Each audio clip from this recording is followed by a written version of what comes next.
Et j'ai le plaisir de retrouver Monsieur Louis. Bonjour Monsieur Louis. Bonsoir Béné, bonsoir à toutes les auditrices et les auditeurs de RCF Grand Est. Dites-moi, est-ce que vous êtes sobre au moment où je vous parle là ? Ah bah quand même c'est un peu tôt pour l'heure de l'apéro là.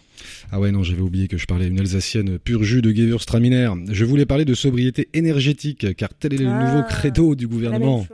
Et voilà, et pas pour protéger la nature ou pour nous faire des économies, mais plutôt pour limiter les dégâts sur nos factures, ou comme le dirait un technocrate, une inversion de la baisse, ou encore des économies négatives. Je lance des idées, mais je parie un billet qu'ils vont nous sortir une formulation 100% langue de bois des Vosges, certifiée AHP, appellation hypocrite contrôlée.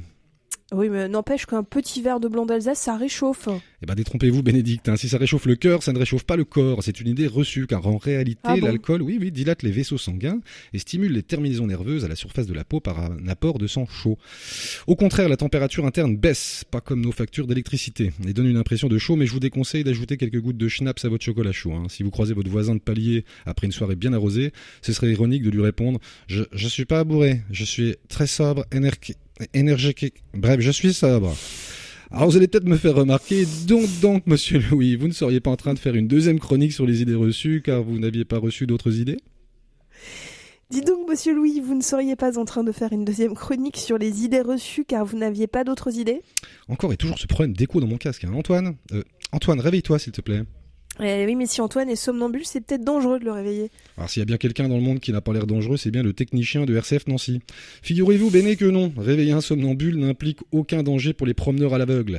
Ils mettent bien quelques secondes à reprendre leurs esprits, comme n'importe qui, sortant d'une sieste un peu trop longue, mais il est plus dangereux pour eux de les laisser déambuler les yeux fermés et de se blesser contre un meuble. Bon, l'avantage d'Antoine, c'est que sa flemmardise en fait un somnambule immobile, sauf quand c'est l'heure de l'apéro. Apéro, on le rappelle, à consommer avec modération. Tout à fait, Béné, ce qui me donne la parfaite transition pour préciser que l'alcool ne détruisait pas les neurones, en tout cas bien moins qu'une heure passée devant un programme présenté par Cyril Hanouna. Et sachez également que, contrairement aux idées reçues, le cerveau n'a pas un stock limité de neurones acquis à la naissance, mais continue à en produire tout au long de la vie.